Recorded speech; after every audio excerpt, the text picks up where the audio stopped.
welcome to another video, my friends. Today we're taking a look at the legendary Dragon Emissary Davison.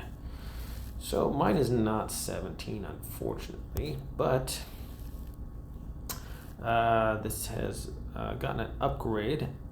The damage now is 6,800. For me, if you have a 17, it's going to be 8,500. The cooldown is 9. And it stuns, and the knockback has been reduced. Okay, so the health increase, this is to the attack of friendly troops, so all your troops. So like Arthur has human troop boost. This one is to all your guys, so this is really helpful. The health increase is 30% for mine, 32 if you got a 17, so that's pretty incredible. That can make your guys survive an attack from ally. Not only does all the troops get a health increase, they all get an attack increase, and they all get damage reflections, so it's crazy. Some of the troops that have really been boosted by this are the Orc Hunters. They already at level 10 have more hit points than a lot of other troops. They do a lot of damage, and on top of this, so what has been going on here, guys, is I'm going to show you a form that pretty much everybody is using right now. This is the start of season 59. So here is Dexter Morgan from RGR, and he has a 17 Davison. This form was crazy. It beat everything I was throwing at it. I just was getting very frustrated. Very tough to beat. I think I have a few forms that can mess with it now, but I'm going to show you another one that was really popular. Okay, this one got out fast. It's exactly the same form, just a lower level hero for this guy. And this is the one that people are using all the top. A lot of the top guys were running this. Davison is quite dominant against certain heroes. I threw my ally at it. I thought that was going to have some success. Not as much, guys, as I thought it was going to be. I pretty much got dominated, and it's quite frustrating. So let's take a look at what they upgraded on Davison. So here are the specifics that have allowed Davison to pretty much dominate here. All right, now I'm a little confused. Hang on. So I was looking at the name. It's Dragon Emissary Davison here. But if I go back to the inbox,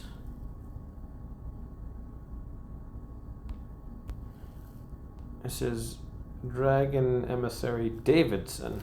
So anyways, I thought I'd just point that out. But so here are the specific adjustments. The maximum hit point adjustment, it used to be pretty much 65,000 was the max. Now at 17, you're going to have 72,000 hit points. So that was a big thing I noticed.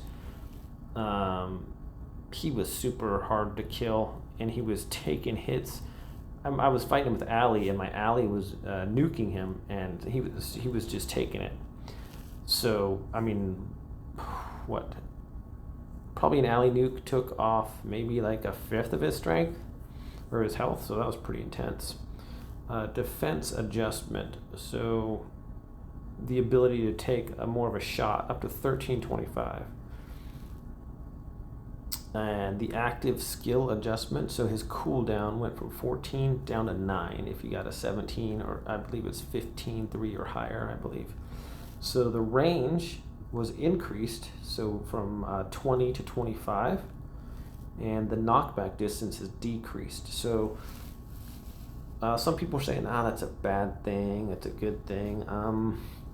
The knockback distance, before he was hitting guys back so far that they would hit the peltasts and stuff, or tanks into your range troops, so you'd automatically all of a sudden you have like peltasts showing up in amongst your frost archers. So decreasing that, it seems to have really helped out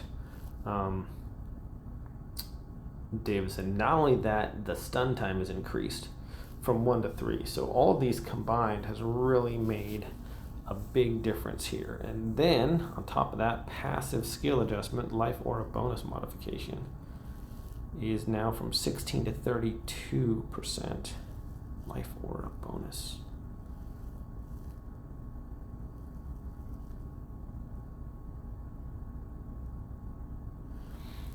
Okay, and I'm not sure what the life aura bonus modification is.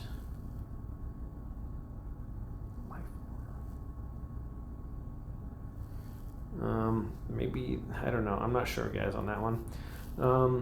But the damage to heroes has been is 25%. It has been increased in that area.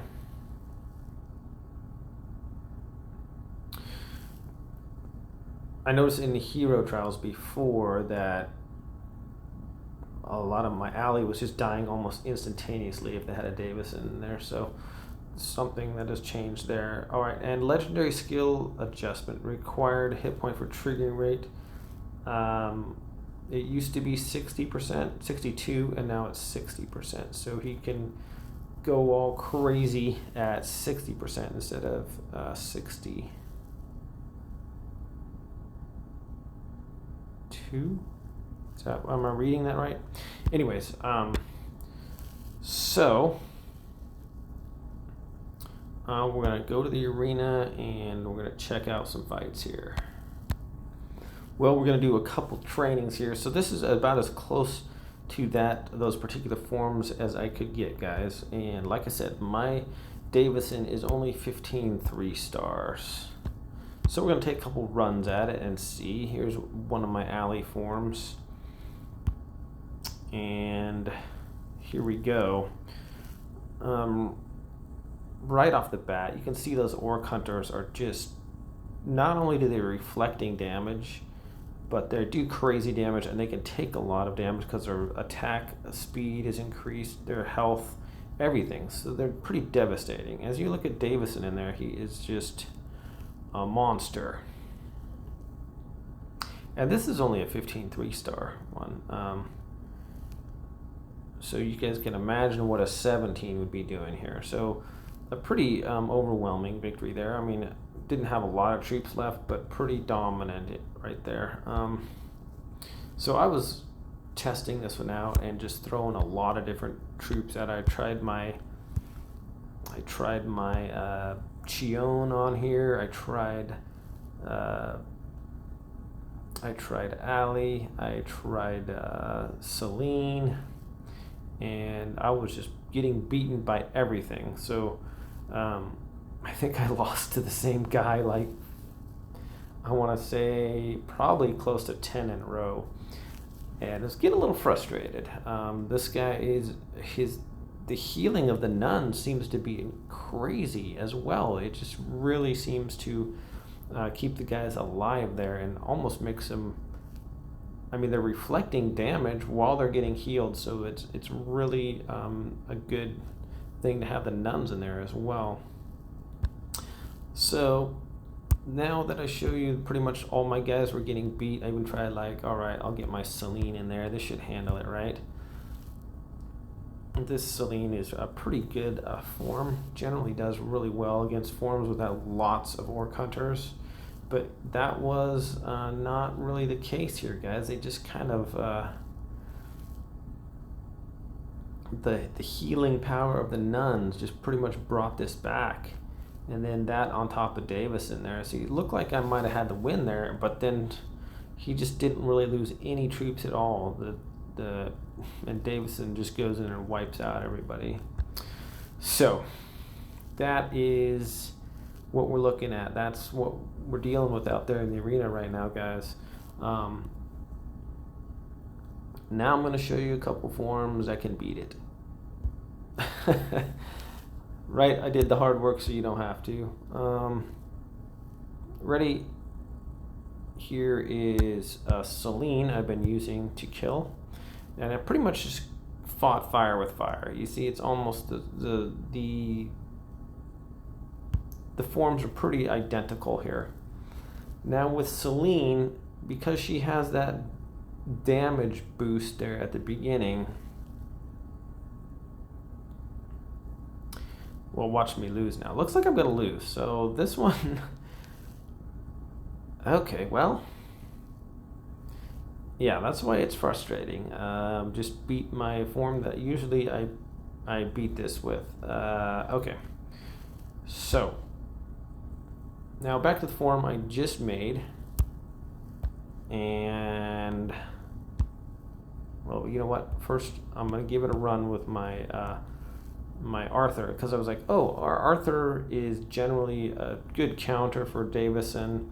He has the heals, he gets the little invincibility there, so I was running some Arthurs at this one too, trying to take it out. But even with Arthur's heals and his ability to keep his troops alive, just look at that back, man, look at that. They just formed a wall and just destroyed me. So, and then Davison's in there stunning your troops and blasting them and doing all kinds of damage as well. He's just really formidable now. And mine's only a 15 3-star. So, ready? Here's how to beat it now. I threw all those out at that, and that was pretty much the outcome. And here we have Hero of Heroes, Mrs. Siondiok, the Queen of Cilia. Here we go. I was like, if anyone can beat it, it's got to be Siondiok. She gets a huge damage boost right off the beginning, and if I throw that in there with the meteor golems, we should be able to take this guy down, right? And we will get the W here. Just not as overwhelming. I was running this a few times and I beat it by like 250. So we're going to do another pass at it. And here we go. So what the strategy here was, you got to take out those orc hunters if you can. So I have 2 level 10 Goblikazis in there. That helps to soften them up there. And then, of course, the meteor golems do crazy damage off the bat to the peltas and everything. That immediate damage boost by Siondiok really seems to help.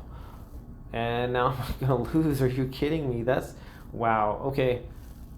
Well, I thought I had a good form for you guys. Maybe you guys can mess with this and get better results, but he's pretty much out damaging the healing power of Siondiok, which is pretty crazy when you think about it. All right, wow, that was surprising. I didn't see that coming. This one has been just, the first time I ran it, it just destroyed this Davison.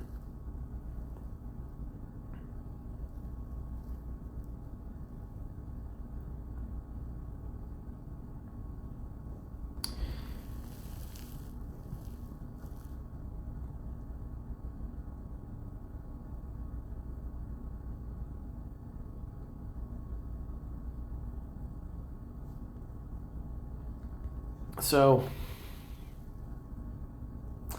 yeah, there we go. There you have it. I hope this helps, guys. I hope this is informative. We're going to be seeing a lot more Davidsons out there on the front lines, I believe. It's definitely a challenge. You see that even with this form that I was beating it quite handily with. Let's check out the troop details. Over 1 million with the Goblikazis. So not really high damage anywhere where there with that Davison, but he was just, everyone, still, I wonder what the healing, let's check out the healings. Okay, wow, so 9 million, and damage received. Healed only 7. Okay, so he received 9 million damage. So that's the kind of damage your troops have to do with just all the bonus health that Davison gives his troops. Even with Siondiok's heals of 2.7 million, it was 700,000 damage that was done. So some crazy stats there, guys. I hope this is informative. I hope you like it. Thanks for watching this video. Be sure to like and subscribe, and I'll catch you next time.